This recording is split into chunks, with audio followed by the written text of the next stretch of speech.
Ce bébé n'est pas le vôtre. Le murmure de la fille de la gouvernante à l'oreille du milliardaire changea tout.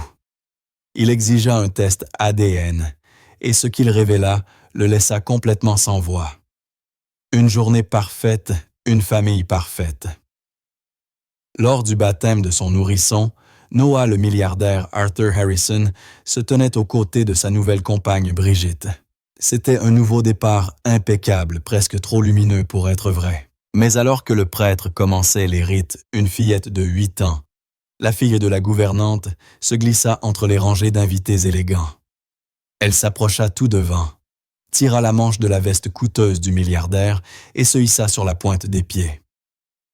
Elle posa sa petite main autour de son oreille et murmura 6 mots qui lui arrêtèrent le cœur. « Ce bébé n'est pas le vôtre, monsieur Harrison. » Arthur demanda immédiatement un test ADN pour prouver que l'enfant mentait. Mais ce que ce test révélerait était une vérité si sombre qu'elle le laisserait pétrifié. Un seul murmure avait suffi à briser l'illusion. Le milliardaire Arthur Harrison se tenait dans la grande chapelle familiale de son domaine, près de Versailles, sa vie enfin reconstruite. Mais une fillette de 8 ans voyait déjà la fissure dans ses fondations. Arthur sentit l'odeur lourde des lits blancs avant même de les voir. Ils étaient partout drapés sur les bancs, entassés autour de l'autel, emplissant l'air d'un parfum si épais qu'il en devenait presque étouffant. À côté de lui, sa nouvelle compagne Brigitte tenait leur nourrisson Noah. Le bébé allait être baptisé. La lumière du soleil traversait les vitraux anciens, peignant le sol de marbre de teintes éclatantes comme des pierres précieuses. C'était une journée parfaite, une famille parfaite. La dernière pièce du puzzle qu'Arthur avait péniblement reconstruite à partir des débris des 2 dernières années. Arthur, un homme qui avait bâti un empire maritime mondial à partir de rien, se sentait étrange comme détaché. Il regarda le petit cercle d'invités, trier sur le volet ses associés, ses amis les plus anciens. Tous étaient là pour célébrer son renouveau. Il jeta un coup d'œil à Brigitte. Elle lui souriait un sourire radieux, impeccablement étudié. L'image même d'une jeune mère comblée. Puis son regard glissa vers le premier rang. Son fils de 10 ans, Mathieu, était assis seul. Ses épaules s'affaissaient dans un costume trop cher et trop grand pour son corps mince. Mathieu fixait ses chaussures vernies, ses cheveux sombres tombant sur ses yeux. Depuis la mort de Caroline, la première épouse d'Arthur Mathieu était devenue un fantôme dans leur propre maison. Arthur avait espéré que Brigitte et l'arrivée du petit Noah le ramèneraient à la vie.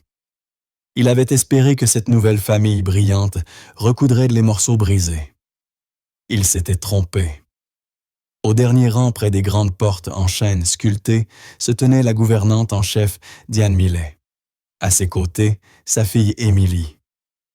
À 8 ans, Émilie était une petite chose fluette, toute de cheveux blonds et de yeux bleus observateurs. Elle était, Arthur le savait, la seule véritable amie de Mathieu.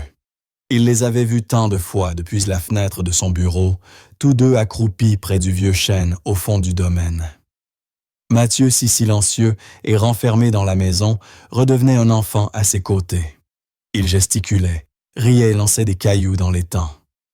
La famille Millet servait les Harrison depuis plusieurs générations. L'arrière-grand-père d'Émilie, le sergent Jacques Millet, avait sauvé la vie du père d'Arthur pendant la guerre. Arthur conservait toujours encadré dans son bureau la médaille militaire du sergent. Un rappel constant d'intégrité, de vérité.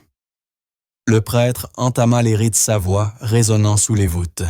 « Et qui se tiendra pour cet enfant ?» Arthur sourit à Brigitte. Elle lui rendit un sourire parfait, presque trop parfait. Mais au fond de la chapelle, Émilie ne regardait pas le prêtre. Elle observait Brigitte. Émilie avait vu des choses. Hier encore, elle était dans la bibliothèque cachée dans son coin de lecture, favori derrière les lourdes rideaux quand Brigitte et Mathieu étaient entrés. Brigitte pensait qu'ils étaient seuls. « Tu vas arrêter de te morfondre », avait-elle sifflé la voix basse et acérée, ses doigts s'enfonçant dans le bras de Mathieu. « Tu gâches l'esthétique de cette famille. Si tu n'y prends pas garde, ton père t'enverra dans une école si loin que tu ne le reverras jamais. Il a un nouveau fils maintenant. Il n'a pas besoin d'un enfant triste. » Mathieu avait tressailli le visage livide, et Émilie avait senti en elle une colère brûlante, fulgurante. Ce n'était pas juste. Maintenant, dans la chapelle, elle regarda Mathieu au premier rang. Il paraissait minuscule, terrifié. Elle regarda sa mère qui lui répétait toujours « Une Millet dit la vérité, quoi qu'il arrive.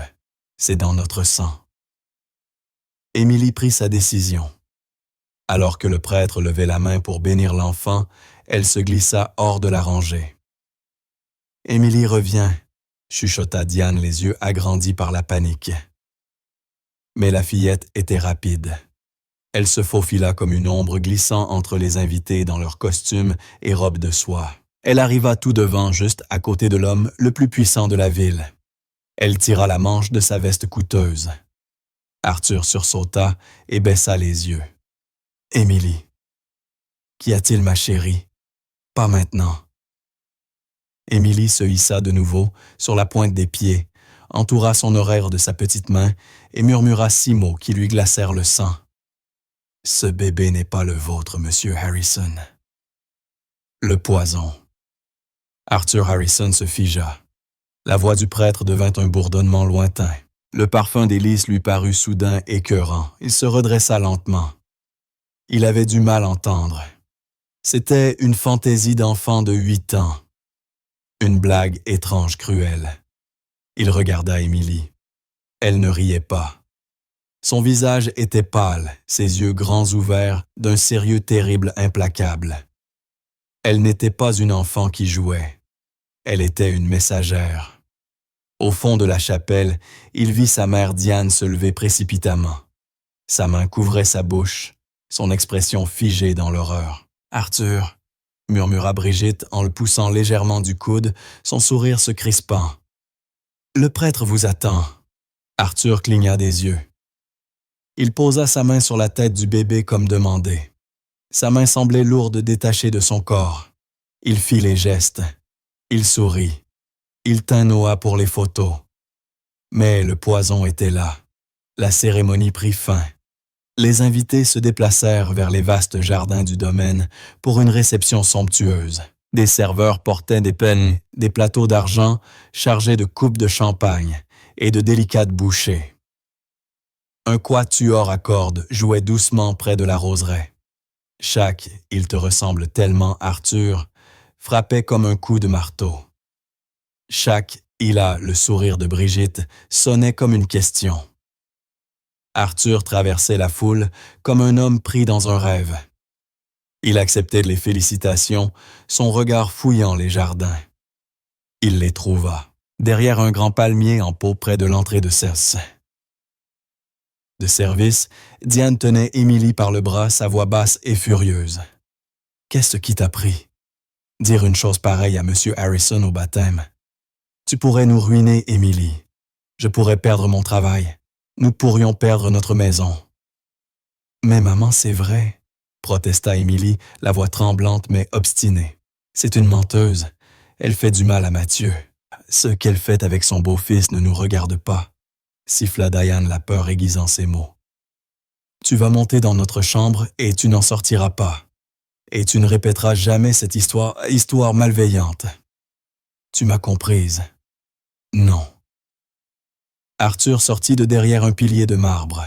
« J'aimerais comprendre Diane. » Diane se retourna si vite que son visage perdit toute couleur. « Monsieur Harrison, je ne saurais jamais assez m'excuser pour Émilie. Elle a beaucoup d'imagination. Elle lit trop d'histoires. » « Ah oui. » Arthur regarda Émilie. Il s'agenouilla pour être à sa hauteur. Ses mouvements étaient lents, réfléchis. « Tu as dit qu'elle faisait du mal à Mathieu. » Émilie hocha la tête. Sa peur s'évapora, remplacée par une conviction farouche. Elle lui attrapa le bras. Hier dans la bibliothèque, elle a dit qu'elle l'enverrait loin. Elle a dit qu'il gâchait l'esthétique. Le sang d'Arthur se glaça. Esthétique, c'était le mot préféré de Brigitte. Et le bébé, demanda-t-il d'une voix à peine audible. Je l'ai entendu, répondit Émilie, la voix de plus en plus assurée. J'étais dans le jardin, sous la fenêtre de la bibliothèque. Mathieu et moi, on s'y cache parfois. Madame Brigitte est entrée. Elle était au téléphone. Elle était fâchée. Les sourcils d'Émilie se froncèrent comme pour rassembler ses souvenirs. Elle a dit « Il ne saura jamais, Paul. Il est tellement aveuglé par moi. Il croirait n'importe quoi. » Elle ada. « Il est tellement désespéré d'avoir une famille. Il ne posera même pas de questions. » Le moment était parfait.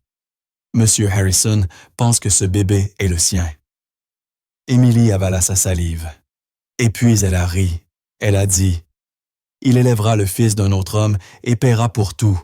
On aura tout. » Paul, demanda Arthur. Le nom ne signifiait rien pour lui.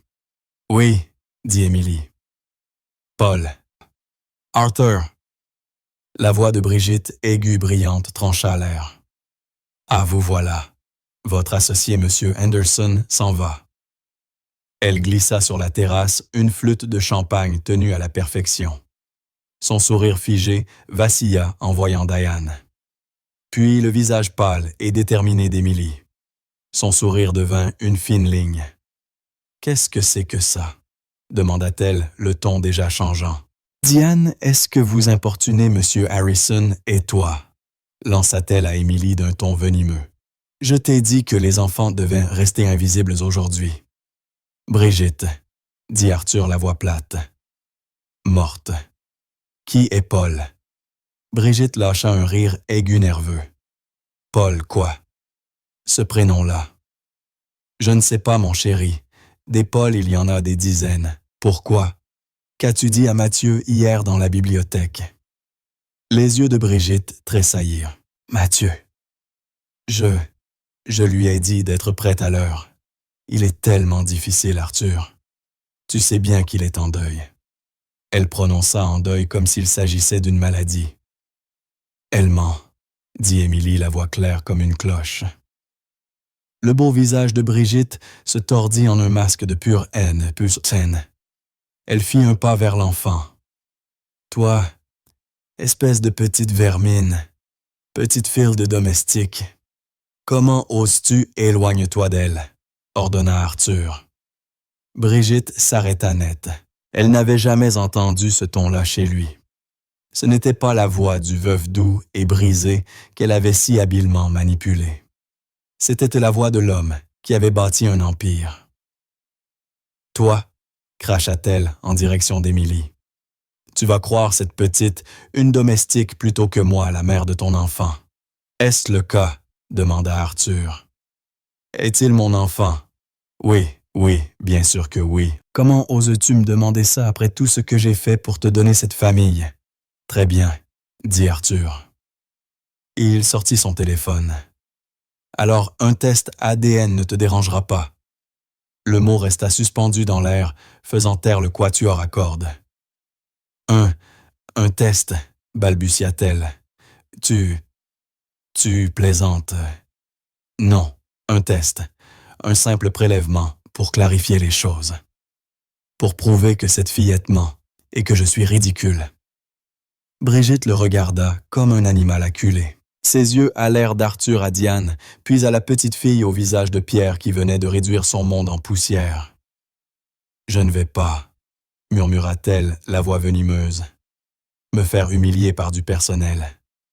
Cette fête est terminée. Tu m'as humilié, Arthur. Tu t'es humilié toi-même. » Elle fit volte-face et rentra dans la maison en tempêtant. Arthur resta immobile un instant. Il regarda Diane qui pleurait maintenant en silence, les mains couvrant son visage. « Monsieur Harrison, nous allons faire nos valises. Nous serons partis ce soir. »« Vous ne ferez rien de tout cela, » dit Arthur.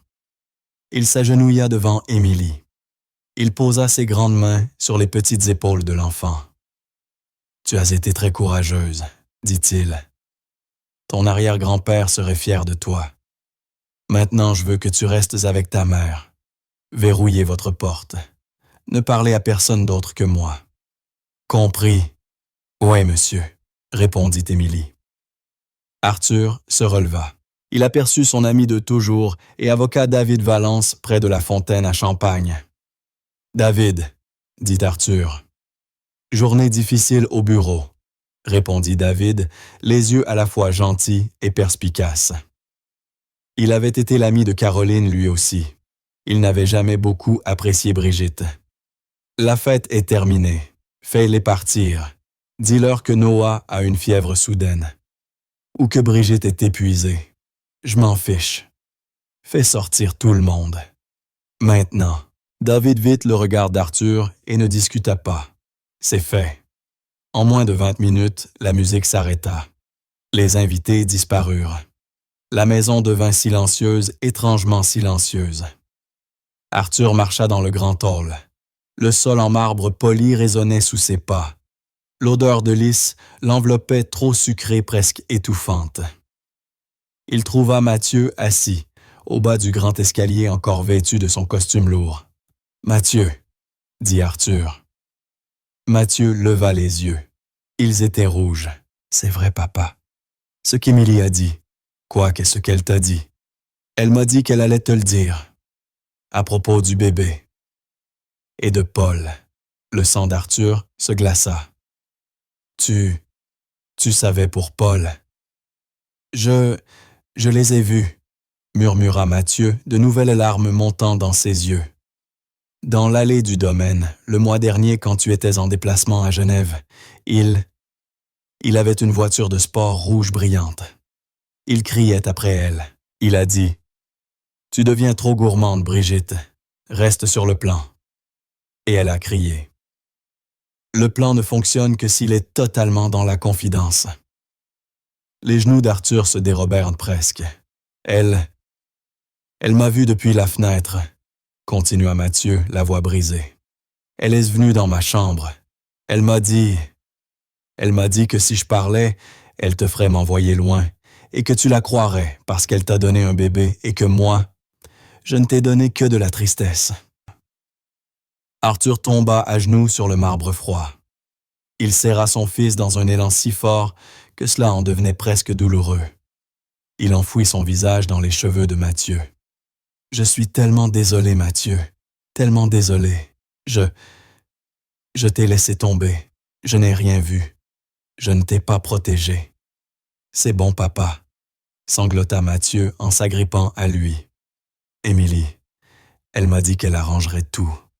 Elle dit qu'elle est une Millet et que les Millets n'ont pas peur des monstres. » Arthur serra son fils en réalisant qu'une fillette de 8 ans et un garçon de 10 ans avaient montré plus de courage et d'intégrité que lui en un an entier.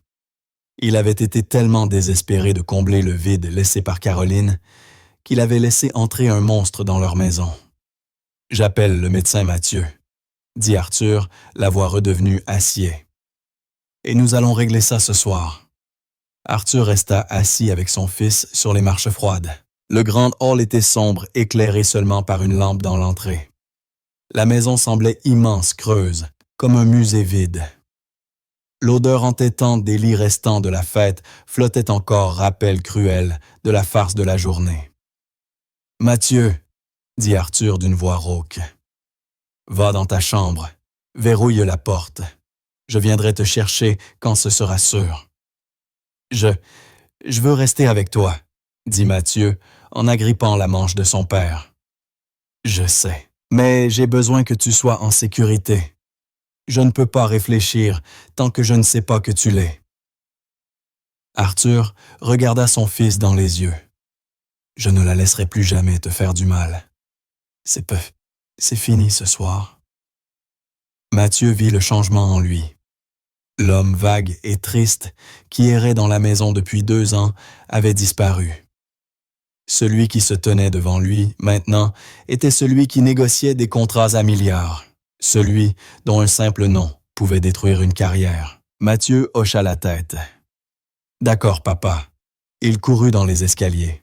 Le bruit de ses pas s'estompa suivi du clic lourd et rassurant de la porte de sa chambre. Arthur était seul. Il passa 2 appels. Le premier fut pour son chef de la sécurité, un ancien officier de la gendarmerie spécialisé dans la protection rapprochée. « Marc, » dit Arthur la voix basse. « Personne ne quitte le domaine. Personne. Et je veux savoir qui est Paul. Une voiture de sport rouge. Vérifie toutes les images de vidéosurveillance des 2 derniers mois. Je veux un nom. » Le second appel fut pour le docteur Alain Évrard. Le docteur Évrard était le médecin de la famille Harrison depuis 40 ans. C'est lui qui avait mis Arthur au monde. C'est lui qui avait accompagné Caroline pendant sa maladie. Un homme de discrétion à l'ancienne absolue. « Arthur, il est 20 heures passées. Tout va bien. » Sa voix grave trahissait un mélange d'inquiétude et de fatigue. « Alain, j'ai besoin de vous. Apportez un kit de test ADN. Le rapide. Celui que vous utilisez pour les affaires légales. » Un silence pesa au bout du fil. Le docteur ne posa aucune question. « J'arrive dans 20 minutes, » dit-il simplement. Arthur raccrocha. Il se dirigea vers la cuisine où il trouva Diane et Emily serrées l'une contre l'autre autour d'une petite table. Un sac de voyage à moitié rempli reposait au sol. « Monsieur Harrison, nous sommes prêtes à partir, » dit Diane se levant les yeux rougis. « Vous ne partez pas, » répondit Arthur, sa voix ferme mais douce. Il s'agenouilla encore une fois devant Emily. « Ce que tu as fait aujourd'hui, Emily, est l'acte le plus courageux que j'ai jamais vu. Ton arrière-grand-père, le sergent Millet, il aurait été fier de toi. » Emily regarda sa mère puis Arthur. « Vous n'êtes pas en colère. Je suis en colère, Emily. Mais pas contre toi, jamais contre toi. » Il posa une main sur le bras de Diane. « Vous et votre fille faites partie de cette famille, Diane. Vous êtes en sécurité ici. Allez dans vos chambres. Verrouillez la porte. Tout sera réglé bientôt. » Diane hocha la tête, serrant sa main. « Merci, monsieur. Que Dieu vous bénisse, monsieur. » Arthur retourna dans le grand hall. Il se posta au pied du large escalier et leva les yeux vers l'étage plongé dans l'obscurité. « Brigitte, » appela-t-il. Sa voix ne résonna pas. Elle remplit l'espace comme un ordre. Pas de réponse. Il monta les escaliers 2 par 2, traversa la galerie de l'étage, passant devant les portraits austères de ses ancêtres. Il s'arrêta devant la porte de la suite parentale. C'était verrouillé. « Brigitte, le docteur Évrard arrive. Il va prélever un échantillon ADN sur moi et sur le bébé. » Il entendit derrière la porte un bruit étouffé, une voix précipitée. Elle était au téléphone. « Brigitte, ouvre cette porte, ou je fais intervenir la sécurité. » Il attendit. 1 seconde, 2. Le loquet cliqueta. La porte s'ouvrit. Brigitte se tenait là non plus en robe de soirée, mais dans une longue nuisette de soie. Ses yeux étaient durs, son visage livide. Elle tenait Noah serré contre sa poitrine comme un bouclier. « Tu es fou, » siffla-t-elle. « Tu fais une crise. Tu vas écouter une enfant, une domestique, et m'humilier. Ce sera dans les journaux demain matin, Arthur. Un milliardaire perd la tête. C'est ce que tu veux. »« Ce que je veux, » dit Arthur, en entrant dans la chambre. « La vérité. Ce que j'aurais dû vouloir depuis longtemps. » Il aperçut son téléphone portable posé écran contre drap sur le lit défait. Elle venait de parler à Paul. « Ce test est une insulte, » cria-t-elle, cherchant la note hystérique qui le faisait toujours reculer, s'excuser, renoncer. « C'est une accusation. Je ne laisserai pas mon fils subir cela. »« Il n'est pas ton fils, » dit Arthur. Brigitte se figea. « Ce que je veux dire, » reprit-il, « c'est qu'il n'est pas seulement ton fils. S'il est le mien, il est mon fils, et j'en suis le père. Et j'ordonne ce test. » « Et si je refuse ?» lança-t-elle, ses yeux étincelants de défi. « Alors je connaîtrai la réponse, » répondit Arthur simplement. « Et tu quitteras cette maison ce soir avec rien. Pas un euro, pas une robe, J'appellerai la police pour fraude et je demanderai la garde exclusive jusqu'à ce que le tribunal établisse la paternité. À toi de choisir. » Elle le fixa. L'idiot tendre et endeuillé avait disparu. « Espèce de salaud, » murmura-t-elle. « Prépare le bébé, » dit Arthur. La sonnette retentit. Le docteur Évrard attendait dans la bibliothèque. C'était un homme grand et fin, aux cheveux blancs, le visage marqué par les années et les secrets qu'on lui avait confiés. Il portait une petite mallette médicale verrouillée. Il ne dit rien. Il regarda Arthur avec des yeux tristes mais lucides. Arthur alla chercher Noah dans la nursery. Le bébé dormait. C'était un bel enfant. Arthur sentit un pincement atroce. Il avait essayé de l'aimer. Il avait voulu voir en lui ses propres traits. Il n'y avait vu que Brigitte. Il ramena l'enfant dans la bibliothèque. Brigitte suivit le visage déformé par une colère glaciale.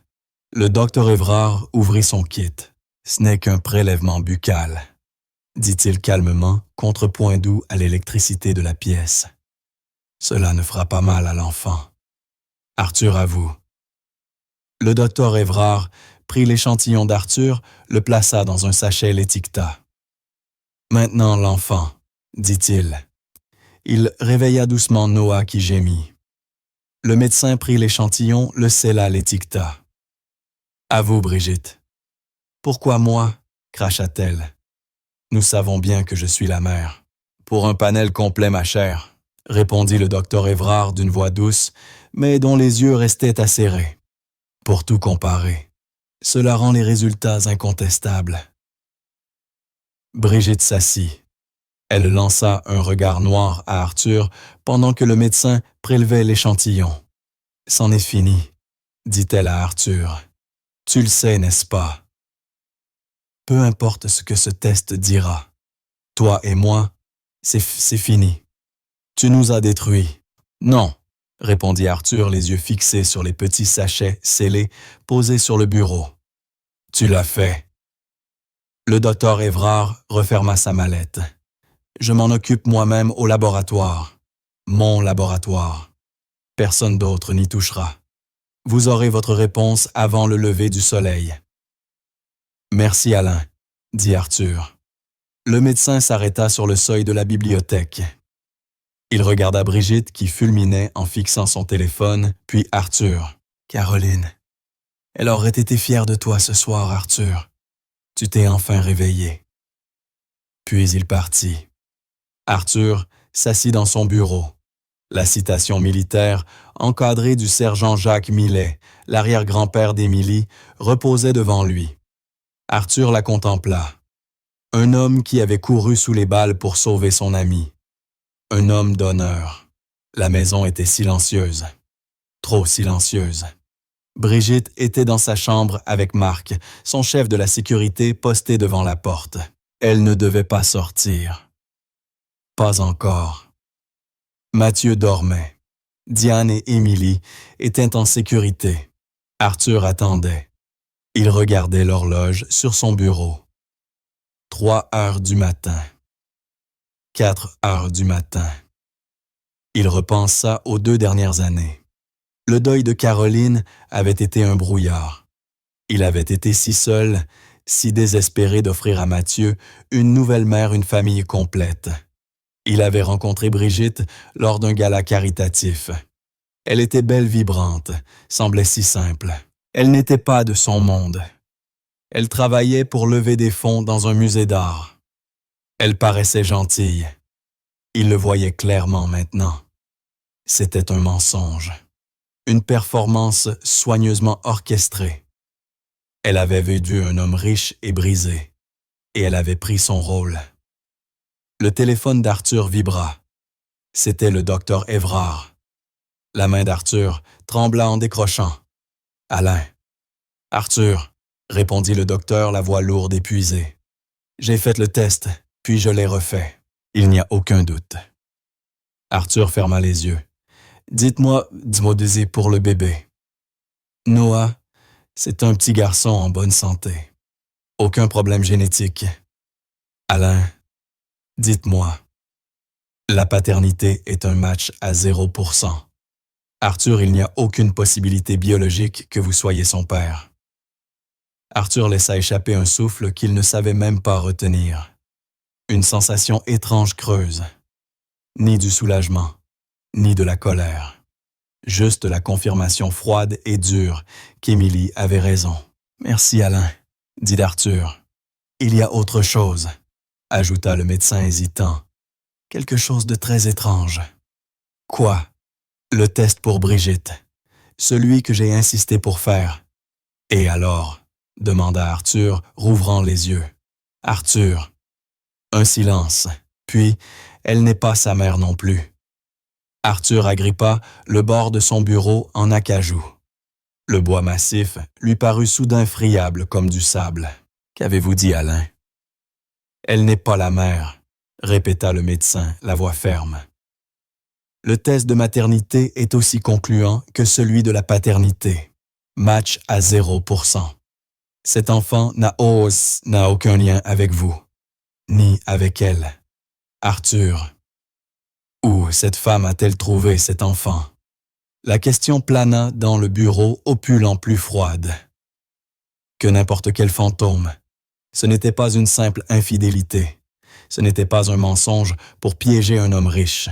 C'était autre chose, quelque chose de plus sombre. Le cerveau d'Arthur s'emballa repassant les 10 derniers mois. Tout s'emboîta soudain. Chaque petit détail étrange que son chagrin l'avait empêché de voir. La grossesse miraculeuse. Elle l'avait annoncé le premier anniversaire de la mort de Caroline. Il était alors au plus bas mal rasé, trop d'alcool écrasé par le deuil. Elle était venue à lui, l'avait tenu dans son bureau sombre, et lui avait dit « C'est un signe, Arthur, un signe que nous devons guérir. Une nouvelle vie, notre nouvelle vie. » Il s'était accroché à cet espoir, à elle, sans poser de questions. Il avait tellement voulu y croire. Puis l'isolement soigneusement instauré. « Je ne veux pas te stresser, mon amour, » disait-elle, sa main sur son bras, sa voix pleine d'une compassion fausse. « Tu as tellement de responsabilités, l'Empire, à gérer le chagrin de Mathieu. C'est si fragile. Laisse-moi m'occuper de tout. Les rendez-vous, les examens, je te raconterai tout. Laisse-moi protéger notre petit miracle du stress. » Il l'avait laissé faire. Il lui en avait été reconnaissant. Il se souvenait des rares fois où il avait proposé d'assister à une échographie. « Non, chérie, » répondait-elle aussitôt. « Ce n'est qu'un contrôle de routine. Tu t'ennuierais. Reste travailler. Je te ramènerai la photo. » Ou « J'y vais avec une amie. On va en faire une journée entre filles. » Elle lui avait montré des échographies floues. Il comprenait maintenant, elles pouvaient venir de n'importe où. Probablement des images trouvées sur Internet. Elle avait même prétendu avoir une sage-femme privée, une spécialiste, qui faisait des visites à domicile pour éviter la presse et les hôpitaux où Arthur était un grand donateur, où son nom figurait sur toutes les chartes. Tellement pratique.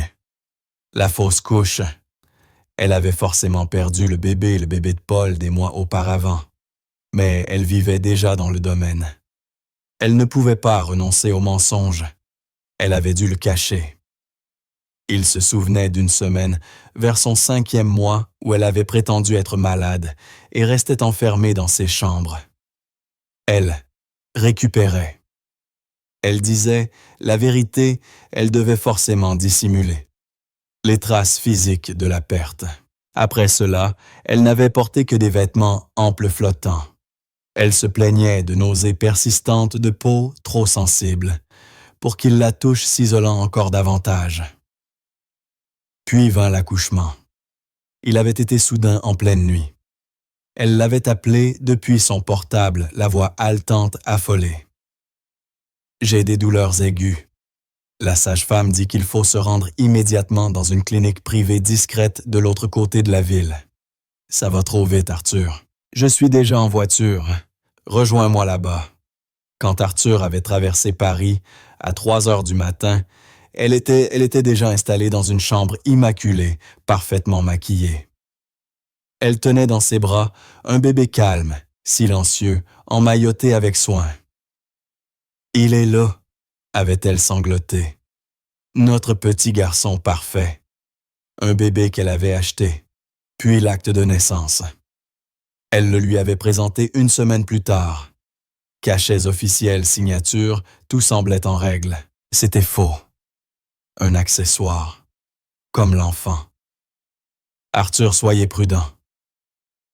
La voix du docteur Evrard le tira brutalement de ses pensées.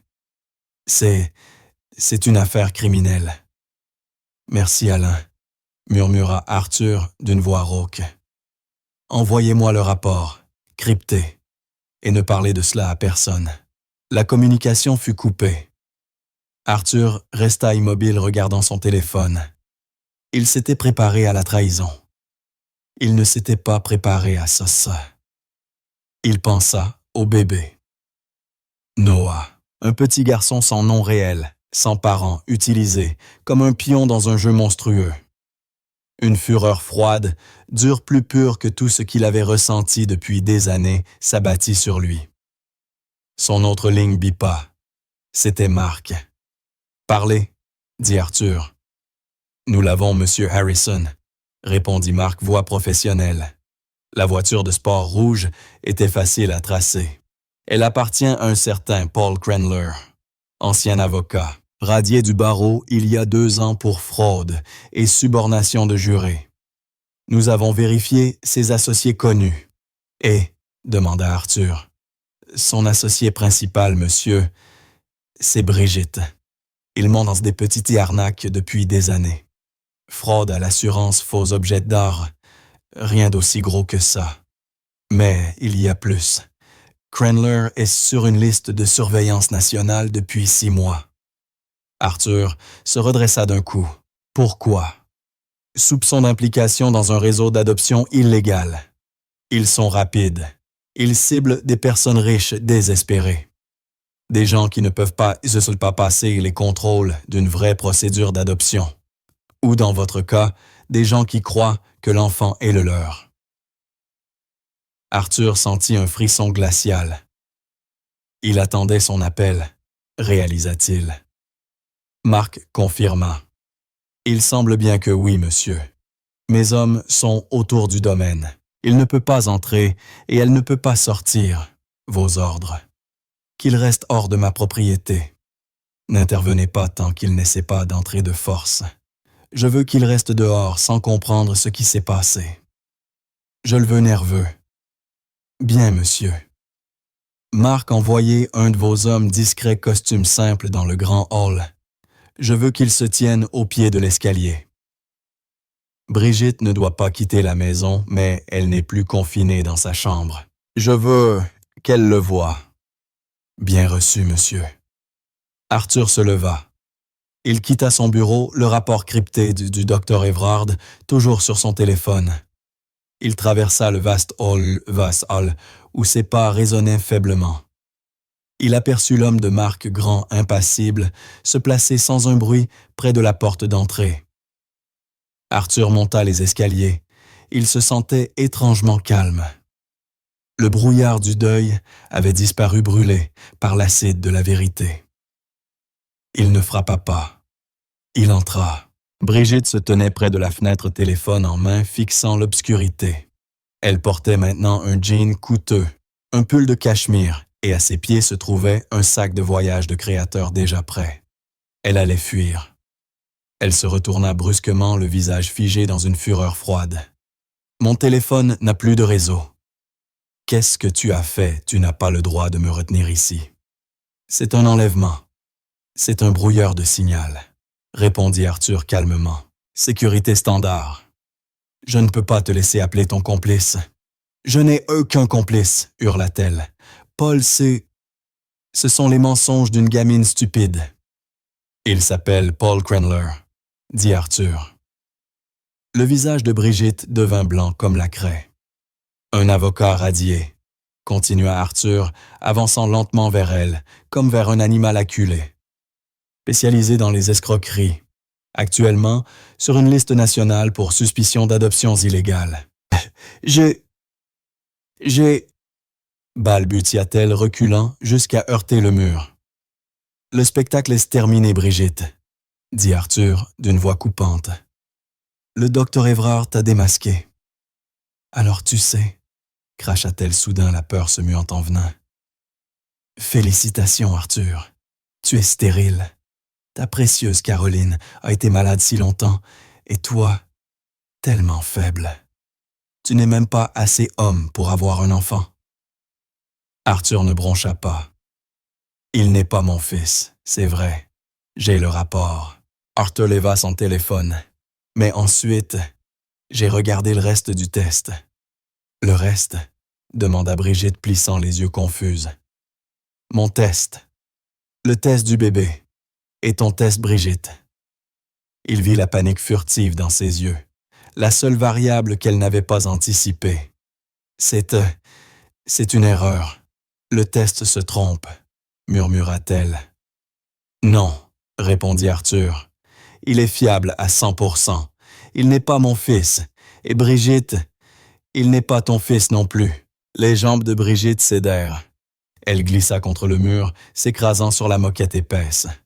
Le masque la compagne endeuillée, la mère aimante, l'escroc glacial, se désintégra. Il ne restait qu'une chose petite, laide terrifiée. Non, non, tu mens. D'où viens-tu l'appris, tonna Arthur. Qui est ce bébé? Tu l'as acheté, tu l'as volé, Brigitte. Je devais... hurla-t-elle, enfin se balançant d'avant en arrière, s'arrachant les cheveux. Je devais... Dis-moi, ordonna Arthur. J'étais enceinte, sanglota-t-elle, les mots jaillissant dans une confession brisée, désespérée. Je l'étais vraiment.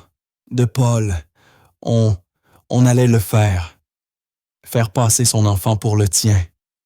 C'était le plan parfait. Tu étais si brisé, si seul. Tu ne poserais jamais de questions. Elle leva les yeux, le visage ravagé cette fois par de vraies larmes. Et puis je l'ai perdu, à 6 mois. Je l'ai perdu. C'était un garçon. Arthur ne répondit rien. Il la regardait simplement. Paul a dit que ce n'était pas grave, continua-t-elle suffocant. Il a dit qu'on pouvait quand même y arriver, qu'il connaissait des gens, qu'il pouvait nous trouver un bébé de remplacement, un bébé qui me ressemblait assez, né au bon moment. Il disait que ce n'était que du business, qu'il nous fallait juste un accessoire, un objet pour finaliser le plan, pour me donner ton nom et nous donner accès au domaine et au compte. Un accessoire, répéta Arthur. Le mot lui brûlait la gorge. On a payé, murmura-t-elle, 20 000 € à une clinique. Paul s'est occupé de tout. Ils nous ont donné le bébé. Ils nous ont donné l'acte de naissance falsifié. C'était tellement facile. Et le bébé, il ne pleurait jamais. Il était tellement silencieux. Elle n'était plus qu'une silhouette ruinée, une criminelle avouant un acte si grotesque qu'il semblait irréel. « Tu as arraché un enfant à sa mère », dit Arthur, sa voix tremblant de rage contenue. « Tu as acheté un être humain pour voler mon argent. Tu l'aurais découvert de toute façon, » répliqua-t-elle soudain, cherchant désespérément un dernier levier. Quand il aurait grandi, quand il n'aurait rien eu de toi, c'était juste un moyen d'obtenir ce que je méritais. « Et Mathieu ?» demanda Arthur d'une voix si froide qu'elle en était presque mortelle. Le menacer vouloir envoyer mon fils loin, c'était du business aussi. Il savait, gémit-elle. Ce petit morveux, il a vu Paul, il me regardait comme s'il comprenait qu'il pouvait faire échouer le plan. J'ai dû le contrôler. Arthur regarda cette femme, ce vide humain, et ne ressentit plus rien, sinon un froid immense. « Prends ton sac, dit-il. Tu me laisses partir, balbutia-t-elle, se relevant d'un bond, les yeux soudain pleins d'espoir. Oh, Arthur, merci. Je vais disparaître. Tu ne me reverras plus. Tu vas descendre l'escalier principal, dit Arthur. Tu vas sortir par la porte d'entrée. L'homme qui t'attend te conduira. Me conduire où? Demanda-t-elle, attrapant son sac. À la voiture de police qui t'attend au bout de l'allée. Je leur ai déjà envoyé le rapport ADN et le dossier complet de Paul Cranler. Ils sont très intéressés de te parler concernant un réseau de trafic d'enfants. Son visage se vida de toute expression. Non, non, Arthur, tu ne peux pas. Pense à ta réputation, au scandale. Tu aurais dû y penser avant, dit Arthur. Tu as menacé mon fils. Tu as fait entrer un enfant volé dans ma maison. Ma réputation est la dernière de mes préoccupations. Tu me détruis, hurla-t-elle. Tu t'es détruite toute seule, Brigitte. Tu ne t'en rends compte que ce soir. Il se poussa. Pars, maintenant. Brigitte fixa Arthur, ses yeux remplis d'une haine, si pure qu'elle en était presque inhumaine. Elle attrapa son sac courut hors de la chambre. Arthur écouta les pas précipités dans l'escalier, le claquement sec de ses talons sur le marbre. Un halètement, elle avait dû voir l'homme de Marc, puis la lourde porte d'entrée qui s'ouvrit et se referma. Et pour la première fois en 2 ans, la maison était propre. L'enfant dans la nursery, Arthur, ne retourna pas dans sa chambre. Il alla dans la nursery. Il avait toujours détesté cette pièce. C'était la création de Brigitte, du blanc stérile du gris pâle. Froid comme un catalogue. Mais en entrant maintenant, ce n'était plus qu'une pièce. À la lumière tamisée, il regarda l'enfant endormi. Noah, un nom donné par une femme qui n'était pas sa mère. Ce petit garçon était la plus grande victime de toute cette histoire. Un objet de transaction. Arthur sentit une vague de protection brutale l'envahir. Cet enfant était un orphelin, non pas par le destin, mais par la cupidité. Il se pencha, glissa les bras sous le bébé et le souleva. Le garçon était chaud, lourd, vivant et petite présence contre lui. Il sentait le lait et la poudre. Il remua légèrement son petit poing, frôlant la mâchoire d'Arthur. Il ne se réveilla pas. Arthur porta le bébé jusqu'à la fenêtre et regarda les vastes pelouses sombres du domaine. La voiture de police au bout de l'allée fit clignoter ses phares une fois, puis s'éloigna en portant Brigitte avec elle. Il restait seul avec son fils et un bébé volé. Que devait-il faire? Cet enfant n'avait personne. Un petit bruit derrière lui le fit se tourner. Mathieu se tenait dans l'embrasure, sa porte enfin déverrouillée. À côté de lui, dans sa robe de chambre, se tenait Émilie. Derrière eux, Diane gardait une main posée sur l'épaule de sa fille. Elle est partie, demanda Mathieu. Oui, répondit Arthur. Elle est partie. Elle ne reviendra jamais. Mathieu laissa échapper un long souffle tremblant. Il entra dans la nursery et regarda le bébé dans les bras de son père. Alors, ce n'est pas notre frère, dit-il. Ce n'était pas une question. Non, répondit Arthur. Ce n'est pas le cas. Qu'est-ce qui va lui arriver? Demanda Mathieu. Arthur baissa les yeux vers l'enfant. Je ne sais pas, mon grand. Les gens dont Brigitte l'a obtenu étaient de très mauvaises personnes. Il n'a pas de famille. S'il en a une, dit Émilie d'une voix petite, mais assurée. Arthur la regarda. Il est ici, dit-elle, comme si c'était évident. On l'a trouvé. Tu ne peux pas simplement l'envoyer ailleurs. C'est ce qu'elle aurait fait. Arthur fixa cette fillette de 8 ans, celle qui en une seule journée avait sauvé son fils et révélé une conspiration criminelle. Cet enfant, au sens moral, si pur qu'il en était humble. Il lui faut un prénom, dit Mathieu, tendant un doigt prudent vers la petite main du bébé. Oui, il lui en faut un, acquiesça Arthur, la gorge serrée. Et si on l'appelait Jack, proposa Émilie. Comme mon arrière-grand-père, il était courageux. Arthur regarda Diane dont les joues étaient inondées de larmes silencieuses. Puis Mathieu, qui observait le bébé avec émerveillement, non pas avec jalousie. Et enfin l'enfant dans ses bras, un enfant acheté-vendu qui par un miracle incompréhensible avait atterri ici avec eux. « Jacques, » dit Arthur doucement. « Jacques Harrison. » Le bébé serra son doigt. Le soleil se leva. Arthur n'avait pas dormi. Il était assis dans son bureau, la porte ouverte. Pour la première fois, il ne voulait pas s'isoler. 2 ans durant, il avait vécu dans un brouillard. Maintenant dissipé, le noir lui faisait peur. Des bruits légers résonnèrent dans le hall. Diane descendit l'escalier principal, le visage pâle mais le regard résolu. Elle se dirigea vers la cuisine. Rapidement, l'odeur d'un vrai café chaud emplit la maison. Quelques minutes plus tard, Émilie apparut les cheveux soigneusement brossés. Elle ne portait plus sa tenue de petite domestique, mais une robe jaune simple. Elle tenait un livre. Elle s'assit exactement sur la marche où Mathieu s'était assis la veille et ouvrit son livre. Puis Mathieu descendit à son tour. Il aperçut Émilie s'assit à côté d'elle. Il ne dit rien. Il se contenta d'être là. Arthur les regarda. Un garçon de 10 ans, une fille de 8 ans, assis ensemble dans le hall silencieux d'un manoir immense. Un lien muet les unissait, un lien forgé dans la vérité et la survie. Diane revint. Elle tendit une tasse de café à Arthur. « Monsieur. » « Merci, Diane. » Elle apporta ensuite un plateau avec 2 verres de lait et 2 petites assiettes de tartines pour les enfants. « Il faut manger. » Mathieu, qui n'avait pas eu un vrai appétit depuis 2 ans, prit une tartine et la mangea. Arthur sentit quelque chose se fissurer dans sa poitrine.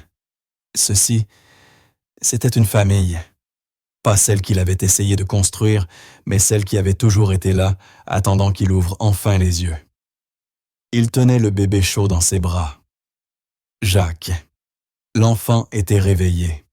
Ses yeux grands, ouverts, observaient le monde avec une douce curiosité.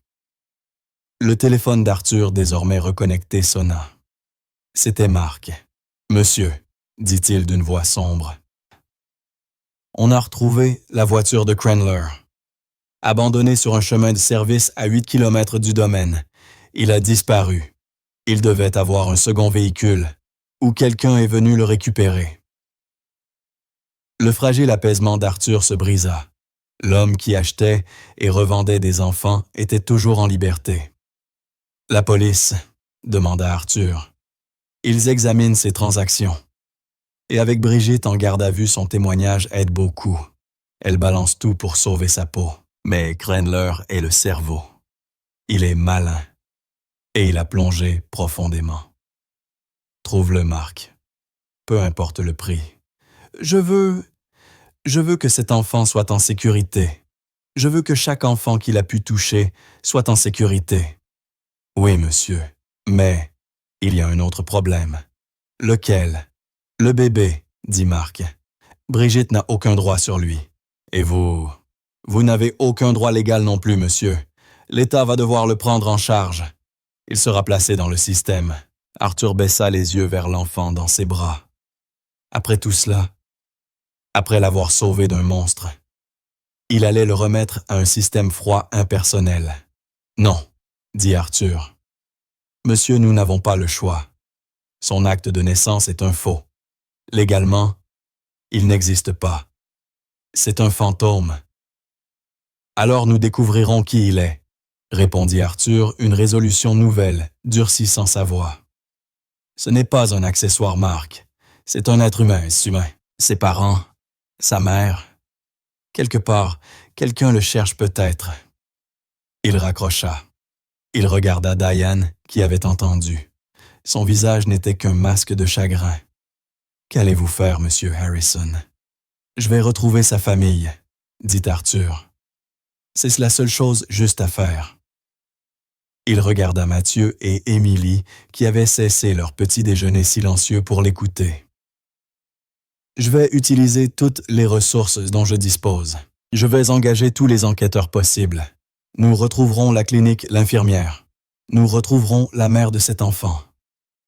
Mais, et si tu la trouves? demanda Mathieu, la voix tremblante. Et si elle veut le récupérer? Arthur plongea son regard dans celui de son fils. C'était la leçon la plus importante qu'il lui donnerait jamais. Alors nous le lui rendrons, Mathieu, dit Arthur, parce qu'il ne nous appartient pas. Il a été volé. Et aimer quelqu'un, c'est vouloir ce qui est juste pour lui, pas ce qui est confortable pour nous. Émilie hocha la tête, comme si cela allait de soi. Comme le sergent Miller, dit-elle. Arthur la regarda. Quoi? Maman m'a dit qu'il avait sauvé ton père, mais qu'il avait été blessé. Il a dû rentrer chez lui. Il n'a pas pu rester. Il a fait ce qui était juste, même si c'était difficile. Arthur fixa l'enfant longtemps. Il appela ensuite son avocat David Vance. « David, » dit Arthur d'une voix éraillée. « J'ai un nouveau client. Il a un jour. Il n'a pas de nom. Il n'a pas de famille. Je veux que tu les trouves. Utilise ma fortune entière s'il le faut. Retrouve la mère de cet enfant. » Les 3 jours suivants furent les plus longs de la vie d'Arthur. La maison autrefois un tombeau devint une ruche silencieuse. Des agents fédéraux et des enquêteurs privés circulaient dans la bibliothèque transformée en centre opérationnel. La photo de Cranler était partout aux infos. L'arrestation de Brigitte avait été étouffée. L'influence d'Arthur avait tenu la presse à distance, réduisant l'affaire à une banale fraude. La vérité, l'horreur autour du bébé, n'était connue que des habitants de cette maison. Pendant que les enquêteurs travaillaient, une étrange nouvelle vie s'installait. Arthur refusa que le petit Jacques soit manipulé par des inconnus. Il alternerait avec Diane et Mathieu. Arthur apprit à changer une couche, à chauffer un biberon. Il s'asseyait dans son bureau, Jacques dormant contre sa poitrine. Et pour la première fois en 2 ans, le poids de son deuil se déplaçait. Pas remplacé, mais déplacé. Il faisait de la place. Mathieu n'était plus le même garçon. Le fantôme silencieux avait disparu. Il était devenu un grand frère attentionné. Il s'asseyait près du berceau et parlait à Jacques des jeux vidéo de l'école de sa maman. De combien elle l'aurait aimé. Émilie était son binôme. Elle était l'experte. Elle avait déjà eu un bébé cousin. Elle montrait à Mathieu comment soutenir la tête, comment le bercer. C'était une famille, étrange, brisée, magnifique. Le 4e jour, David entra dans le bureau. Arthur berçait Jacques. « Arthur, » dit David. Il avait l'air épuisé. « Ils l'ont trouvé ?» demanda Arthur. Il parlait de Cranler. « Oui, » répondit David. Il a été arrêté à la frontière canadienne. C'est fini. Il parle. Il balance tout le réseau pour se sauver. Arthur soupira. Bien, bien. Le bébé, il est en sécurité. Oui, dit David d'une voix lourde. Arthur, assieds-toi, dis-toi. Arthur se figea. Il s'assit. Nous avons retrouvé la mère. Le cœur d'Arthur s'arrêta. Où est-elle? Est-ce qu'elle va bien? Est-ce qu'elle sait? C'est pour ça que je suis venu en personne. L'associée de Cranler, l'infirmière, elle a tout avoué. La mère s'appelle Lucy. Lucy Miller. Le sang d'Arthur se glaça. Miller, comme Diane, comme Émilie. David hocha la tête, le regard douloureux. C'est la nièce de Diane Arthur, la fille unique du frère aîné de Diane, celle qui est partie vivre en ville il y a quelques années. C'est la cousine germaine d'Émilie. Arthur se souvint brusquement des mots d'Émilie. « J'avais un bébé cousin une fois. »« Mon Dieu, » murmura Arthur. « Diane, est-ce qu'elle sait? »« Pas encore, » dit David. « Il y a autre chose. Lucy est très mal. Elle a eu des complications après l'accouchement. Elle est hospitalisée depuis. L'infirmière, celle qui travaillait avec Cranler, lui a dit que le bébé était mort-né. Arthur eut un haut le cœur. Elle croit que son bébé est mort. Oui. David inspira profondément. Et Arthur, le test ADN. Le docteur Trevor a comparé l'ADN du bébé à la base nationale au cas où ce serait un enfant disparu. Ce n'était pas le cas, mais nous avons eu une concordance familiale très forte, avec un dossier scellé, un dossier militaire. Arthur ne comprenait plus. David posa une feuille sur le bureau. Le père du bébé Arthur, c'était un soldat. Il est mort en opération il y a 2 mois. Il n'a jamais su que Lucy était enceinte. Arthur lut le nom. Il ne lui disait rien. Mais la concordance ADN, elle était incontestable. Son ADN était dans un fichier de militaire. Et il correspondait à un autre échantillon. Un échantillon tiré d'une base de données de vétérans. Le bébé Jacques, son grand-père paternel, c'est le sergent Jack Miller. Le monde d'Arthur bascula. C'est impossible. Le sergent Miller, c'était le grand-père d'Emily, de Diane. Et c'était aussi le grand-père de ce soldat décédé, termina David. Le père du soldat et le frère de Diane. Ils étaient frères Arthur, ce qui signifie que Lucy et le soldat étaient cousins. Non, souffla Arthur, c'est une tragédie. 2 branches d'une même famille, dit David d'une voix brisée. Cassé, perdu, qui se retrouve dans l'obscurité. Lucy, elle a été seule tout ce temps. Elle a perdu sa famille. Elle a perdu l'homme qu'elle aimait. Et elle croyait avoir perdu son enfant. Arthur regarda le bébé dans ses bras. Cet enfant était un Miller. Jusqu'au bout du sang. Le sang du héros qui avait sauvé son propre père. Il comprit. Émilie n'avait pas seulement sauvé un bébé. Elle avait par un instinct primal inexplicable sauvé son propre sang, sa propre famille. « Va chercher Diane », dit Arthur la voix épaisse. « Et prends Mathieu et Émilie, amène-les tous. » Ils se tinrent dans le bureau Diane, Émilie, Mathieu. Arthur était debout, près de la cheminée, toujours tenant Jacques. « Diane », commença Arthur la voix tremblante, « nous avons retrouvé la mère de Jacques. » La main de Diane vola à sa bouche. « Oh, monsieur, Dieu merci. Est-ce qu'elle va bien? Elle s'appelle Lucy Miller. » Diane se figea. Ses yeux s'écarquillèrent. « Non, c'est impossible. Ma Lucy.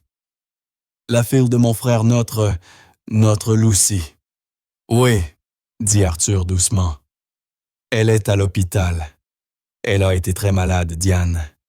Et on lui a dit que son bébé était mort-né. » Diane Miller émit un son, pas un cri, un bruit profond archaïque venu du centre de la terre. Elle s'écroula à genoux. « Ma fille, ma pauvre fille, oh mon Dieu !» Émilie se précipita vers elle, entourant le cou de sa mère de ses petits bras. « Maman, qu'est-ce qu'il y a? C'est ton cousin, mon ange. » Sanglota Diane, serrant sa fille. « C'est Lucy. Et ce bébé, il est de la famille. » acheva Émilie la voix claire. Elle regarda Arthur. Je le savais. Mathieu tourna un regard immense vers son père, un regard où naissait une terrible compréhension.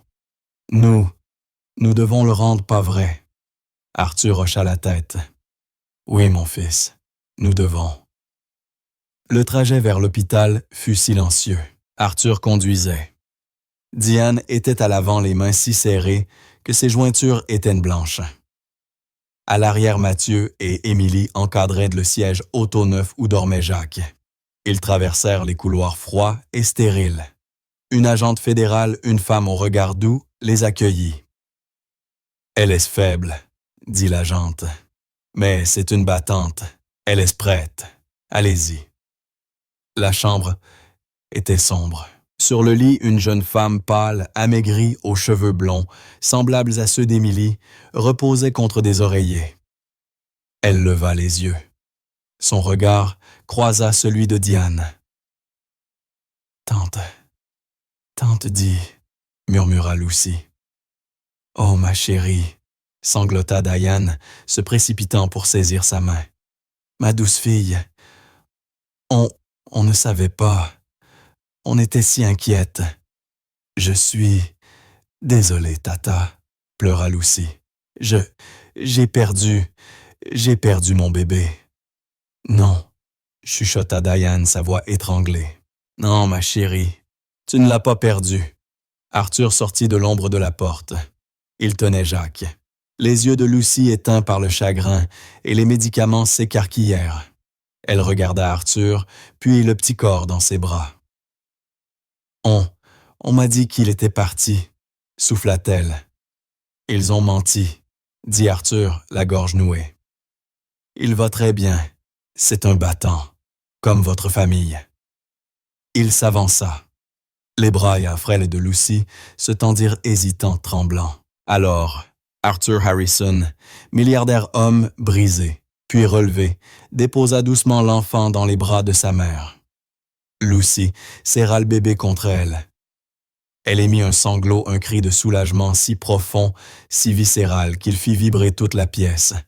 Elle enfouit son visage dans la couverture, respirant son fils comme si elle renaissait. « Mon bébé, tu es vivant, tu es vivant. » Arthur recula. Il resta dans l'embrasure. Mathieu vint se tenir à côté de lui, glissant sa petite main dans celle de son père.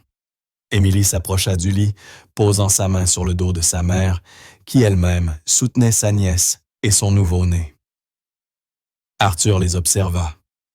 4 silhouettes autour d'un lit d'hôpital. Une femme brisée par la tragédie, la perte et le mensonge, en train d'être recousue par un miracle. Il comprit enfin. Le test ADN n'avait pas seulement révélé que Brigitte était une menteuse. Il avait révélé ça. Une vérité enfouie dans le sang, dans les os. Une vérité plus profonde que tout ce qu'il aurait pu imaginer. Le véritable héritage du sergent Jack Miller n'était pas une médaille accrochée au mur. C'était le courage de son arrière-petite-fille de 8 ans. Il comprit qu'une maison n'était pas un foyer. Il regarda son fils Mathieu qui pleurait en silence. Pas de tristesse, de délivrance. « Viens, mon grand, » murmura Arthur en passant un brassard autour de lui. « On va leur laisser un moment. » Il se retourna. Avec son fils, il sortit dans le couloir. Il était entré dans cette histoire comme un homme avec un seul enfant. Il en sortit. Non plus comme un homme avec un seul enfant, mais comme un homme avec une famille. Sa maison l'attendait. Et pour la première fois de sa vie, Arthur Harrison sut qu'elle ne serait plus jamais vide. Et c'est ainsi que nous laissons Arthur, son fils, Mathieu et la famille Miller, enfin, un véritable foyer construit non pas sur le mensonge, mais sur le courage d'une fillette de 8 ans. J'espère que ce voyage d'un baptême glacé à une réunion brûlante d'émotions vous aura permis de vous évader un instant. Quelle partie de l'histoire vous a le plus touché? Le courage d'Émilie. Ou le dernier retournement bouleversant autour de la véritable lignée de Jacques? Laissez vos impressions. En commentaire, je les lis toutes et votre avis compte beaucoup. Pour être sûr de ne manquer aucune de nos prochaines histoires, un like et un abonnement font une énorme différence. Merci d'avoir passé ce moment avec nous.